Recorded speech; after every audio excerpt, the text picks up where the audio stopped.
Hello and welcome to the Sparkling Autos YouTube channel. Something extra filthy to clean this week and a very unusual selection of products to clean it with. But there is a bit of a backstory there, so more on the products in a few moments. For now, let's just sit back, relax, take in how filthy this car is and get ready to enjoy the video.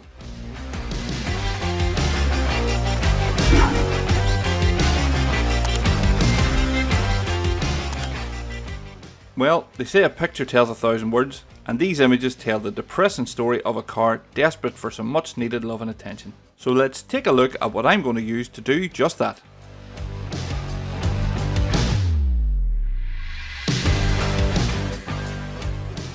So as you may have guessed from the thumbnail, I'm using a Halfords Car Cleaning Bundle today. And first up in that bundle is a Chanel Noodle wash mitt, which can be flipped over and used as a bug remover if you're into that type of thing. We have a car wash sponge for cleaning all types of surfaces, presumably ones you don't like.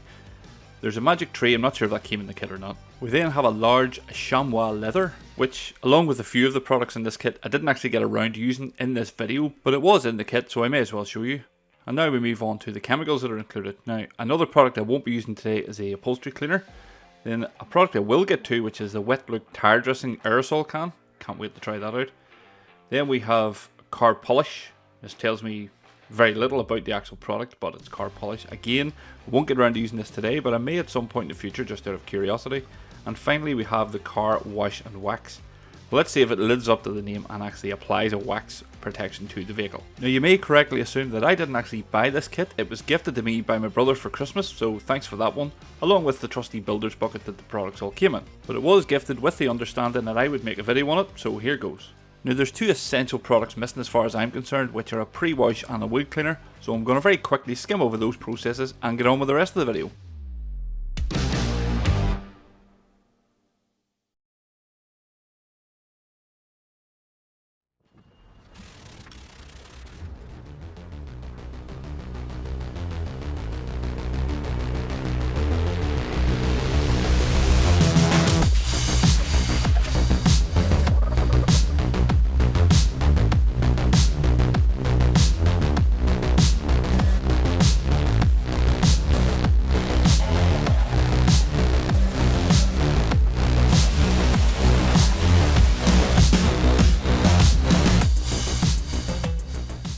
Some of you will be delighted to hear that thanks to some early summer hay fever related congestion, I'm going to keep the talking to a minimum in this video. But I will briefly explain what I use and why. So for the pre-wash, because this car hasn't been washed in well over a year, I've just gone in with a product I know is going to work, which is ANTI-KINK Automotive's Articulate. It's just a no-nonsense, non-caustic TFR that I've used many times on the channel, and if you're interested in seeing the reviews on it or more information, I'll leave some links to videos below.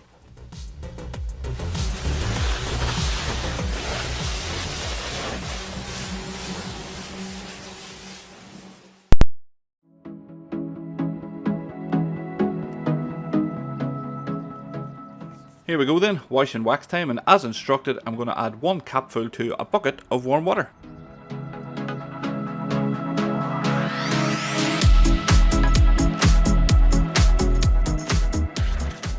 Mix it all up with some water pressure. Add in your trusty new car wash sponge. Don't forget the wash mitt with the bug side, it's actually really handy for doing glass as you'll see. And then a couple of detailing brushes, which I'm going to keep in this handy little bucket buddy I got for less than £10 on Amazon. I know I said I wasn't going to talk too much during this video, but there's some things just have to be said. One of them being that the first time I lifted my loaded mitt out of the wash bucket and put it on the car, the first thing that sprung to my mind was used dishwater. Absolutely no suds and no slickness worth talking about, so it looks like we're going to have to double the concentration. So let's add another capful in, and a bit more.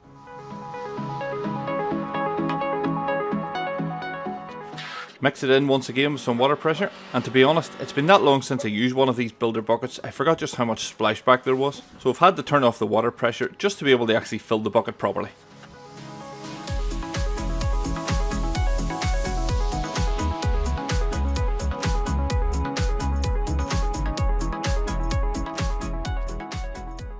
I'm confident you'll all agree that this certainly looks a lot better now, although it's still a far cry from the types of shampoos that I've got used to using over the last couple of decades. But appearances can be deceptive and every product deserves a fair trial, so we'll get on with washing the rest of the car before I come to any conclusions.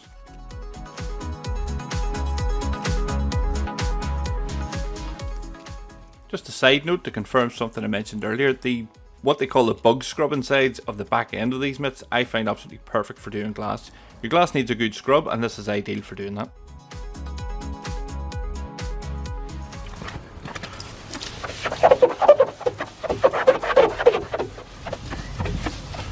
Now who doesn't miss that sound? I can honestly say it must be at least 20 years since I used a sponge to wash the car and I instantly remembered why I don't like doing it. So time to move on.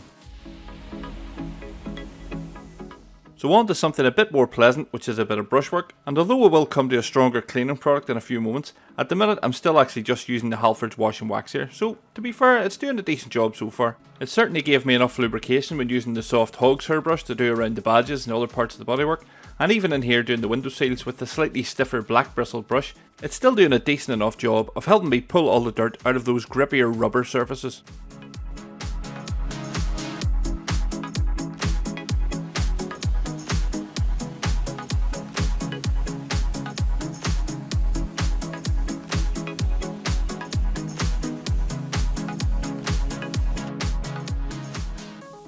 Of course, when it comes to areas like this where there's a couple of years worth of hardened on moss, I have to use my own experience and knowledge to know that there's just no point going in here with basically a budget shampoo. So I've brought out my 10% dilution of KOCH CHEMIE Green Star because I just know that that's going to get the job done.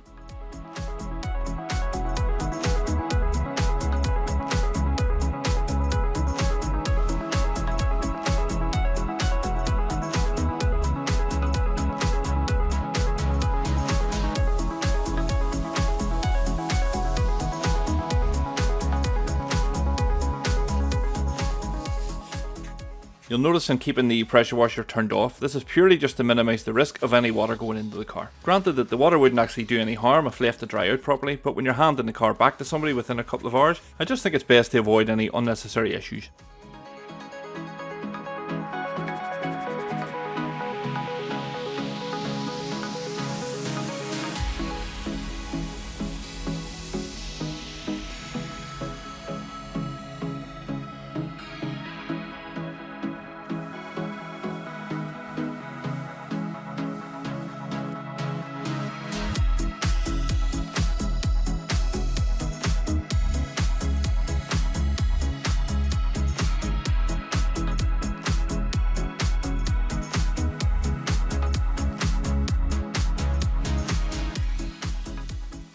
Well, that's the contact wash finally completed, and whilst it may have only taken 8 minutes as far as you're concerned to get to this stage, I can categorically assure you it took a lot longer in real life. It's certainly been a long time since I've used a shampoo like this, and one thing it's made me realise is anytime anybody asks you, what's the point of buying those expensive shampoos when you can get this cheap one? That person has clearly never used a decent shampoo. And at the end of the day, it comes down to the question of what is a car shampoo? Is it just a lubricant to allow you to use your wash pads and mitts to wash dirt off a vehicle? Or on top of that, is it a product that's supposed to provide you with some enjoyment in that process? Well, the correct answer to that question is purely down to yourself and what you want from a shampoo. But for me, this one barely gave me enough lubrication to actually wash the car, and certainly didn't give me enough to enjoy the process at all. But it certainly is clean, so it's time to give it some protection.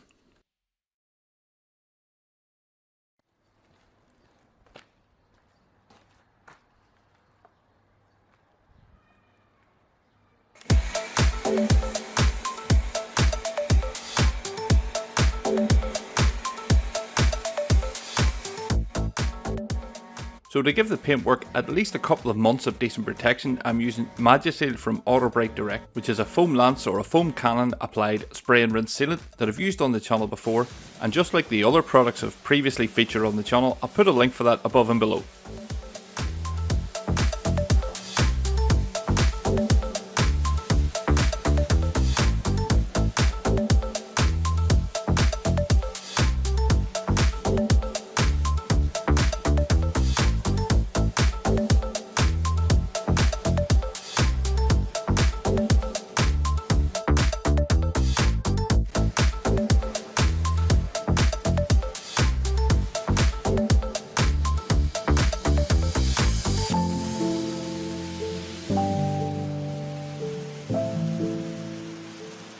So this was the water behaviour after using the Halfords wash and wax.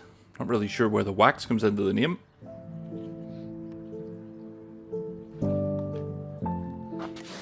And And then this is the water behaviour after spending less than 5 minutes applying the Auto Bright Direct MJJC. Quite a difference, I'm sure you'll agree.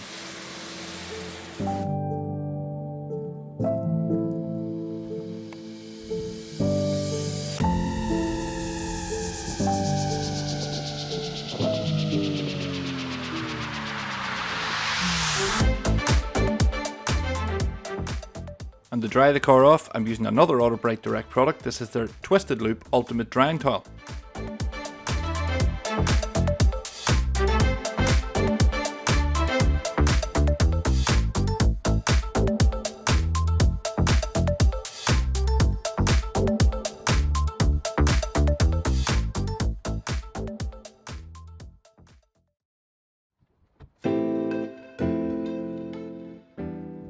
Now you know you're all on the edge of your seats right now waiting for me to use the aerosol applied tire dressing, but first of all I need to get the glass done, and for that I'm using another favourite product of mine, which is Garage Therapy 1 Glass Cleaner.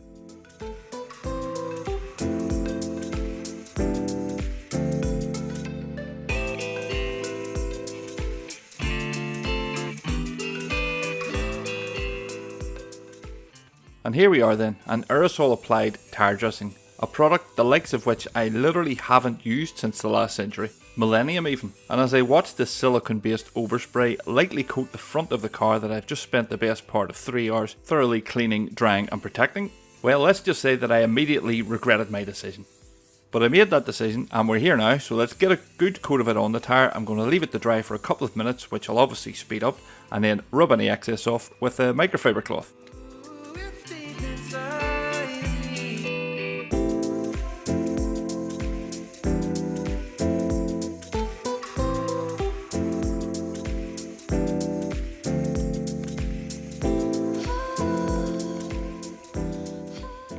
And as I turn the brightness up on the camera so that we can all get a better look at it, I'm sure you'll agree with me that that is decidedly unimpressive to say the least. Not that I was expecting anything different, to be perfectly honest, but I used it, I have shown you all what it looks like, so I'm now going to finish the car off camera and show you the final results.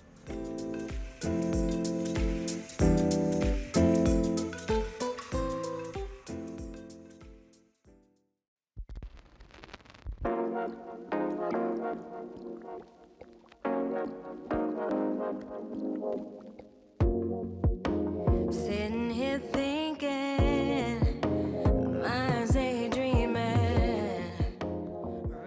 So in case there's any doubt or confusion as to who on earth would let me use products like this to clean their car, this car actually belongs to my next door neighbours. In fact, some of you may recognise it from the background of some of my videos. And to say thank you for always using their driveway to set up my camera, or perhaps even on occasion having a bit of overspray of snow foam onto their drive, I offered to give the car a good deep clean, and not being car enthusiasts like ourselves, I don't think they were really too bothered what I used. As a matter of fact, the reaction I got was the typical, it looks better than the day I bought it, which is kind of what I always go for when I'm cleaning somebody else's car. And really, I suppose that brings me to the whole point of this video, which is to ask the question, can you use cheap products to get good results when you're cleaning a car?